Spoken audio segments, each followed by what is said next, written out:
So hello and welcome to my channel that is economic Pathshala by doctor Ananya. आज हम बात करने वाले हैं about the important points related to the heteroscedasticity. जैसे कि आप सबको पता है, हमने लास्ट वाले लेक्चर में आपको रेमेडियल मेजर्स कराए थे एंड उससे पहले मैं आपको मीनिंग, कॉन्सिक्वेंसेस, डिटेक्शन पार्ट ये सब करवा चुकी थी और रेमेडियल मेजर्स भी करवा दिए। अब हम बात करेंगे what are the important points that is related to heteroscedasticity, जो कि आपको कोई भी अगर एमसीक्यू टाइप आपका पेपर है, वन डे एग्जामिनेशन है, तो उसमें आपको क्या क्या पॉइंट्स याद रखने हैं रादर देन आपको पूरा उठाकर वीडियोस ना देखने पड़े, जस्ट एक क्रक्स मिल जाए, उसके लिए हम क्या कर रहे हैं, ये पॉइंट डिस्कस कर रहे हैं। तो सबसे पहले जो आपको पता होना चाहिए वो है कि हेट्रोसिडासिटी होता क्या है, राइट। हेट्रोस्केडासिटी, ठीक है। तो मीनिंग में आप क्या लिखेंगे, सबसे पहले that the variance of u i when it is equal to sigma i square, तो हेट्रोसिडासिटी की प्रॉब्लम होती है। और यही अगर होमोसिडासिटी है तो variance of u i should be equals to sigma square, यानी कि यहाँ पर वेरिएंस, एरर वेरिएंस जो होता है वो कांस्टेंट नहीं होता है, ठीक है, और यहाँ पर कांस्टेंट होता है। बस ये चीज़ आपको याद रखनी है, ठीक है। अब बात करते हैं नेक्स्ट पॉइंटर की। तो नेक्स्ट पॉइंट क्या था हमारा कि रीजंस इतने इंपॉर्टेंट नहीं है, आप वो छोड़ भी सकते हैं। नेक्स्ट पॉइंट है हमारा that what are the consequences. वो भी सिर्फ आपके जो थ्योरेटिकल कॉन्सिक्वेंसेस हैं वो आपको याद रखने हैं, not the practical one. Consequences, consequences में हमने पढ़ा था कि जो हमारे ओएलएस एस्टिमेटर्स होते हैं they are still linear, unbiased, consistent but not efficient. लेकिन वो एफिशिएंट नहीं होंगे, यानी कि they do not have the minimum variance, ठीक है। ओके, अगर मिनिमम वेरिएंस नहीं है तो इसका मतलब क्या हुआ, अगर वेरिएंस आपका बढ़ता है, वेरिएंस लार्ज होता है, तो आपको पता है क्या क्या इफेक्ट होता है हमारा, that is variance is not minimum, जिसकी वजह से confidence interval become wider and therefore t test and f test give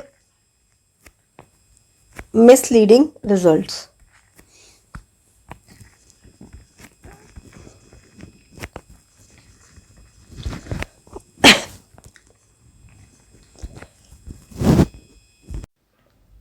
next topic is, इसके बाद जो हमें पता होना चाहिए दैट इज कि व्हाट हैपन्स अगर हमारे मॉडल में जो है हेट्रोसिडासिटी है, तो हमें उसका पता कैसे चलेगा, that is detection part.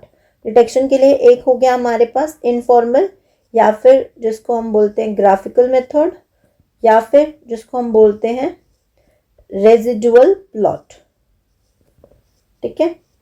Second जो टेस्ट है वो है ब्रूश पगान टेस्ट। ये सारे वही आपको बता रही हूँ जो कहीं ना कहीं आपके प्रीवियस ईयर्स में पूछे गए हैं। नेक्स्ट है आपका White test. After that we have Goldfeld Quandt test.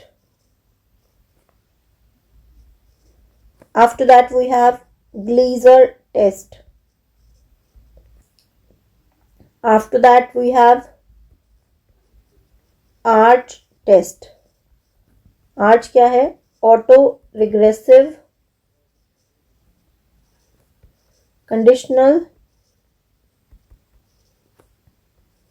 हेटेरोस्केडास्टिसिटी, ठीक है। And last one is Spearman rank correlation test. अब क्योंकि इनकी डिटेल इंफॉर्मेशन मैं ऑलरेडी आपको दे चुकी हूँ, इसलिए मैं बार बार आपको रिपीट नहीं करूँगी, ये अंडरस्टूड है, आप लोग कर लेना इसको, ठीक है। Moving on to the next thing जो आपको पता होनी चाहिए, that is remedial measures.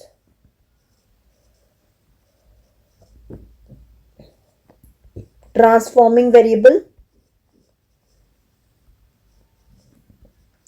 Transforming variable में हमने बात की, जैसे कि आप लॉग यूज़ कर सकते हैं, स्क्वायर रूट यूज़ कर सकते हैं, ठीक है, अगर आपका वेरिएंस ज़्यादा आ रहा है तो, या फिर रेसिप्रोकल ट्रांसफॉर्मेशन का यूज़ कर सकते हैं, जिससे क्या होगी, वैल्यूज़ क्या हो जाएंगी, स्क्वीज आउट हो जाएगी, कम हो जाएंगे, ठीक है। Next point is to use robust standard error, यानी कि जब हम रिपोर्ट करते हैं अपने रिजल्ट्स और मान लीजिए आपके मॉडल में हेटेरोसेडास्टी की प्रॉब्लम है, then instead of reporting normal standard error you should use robust standard errors.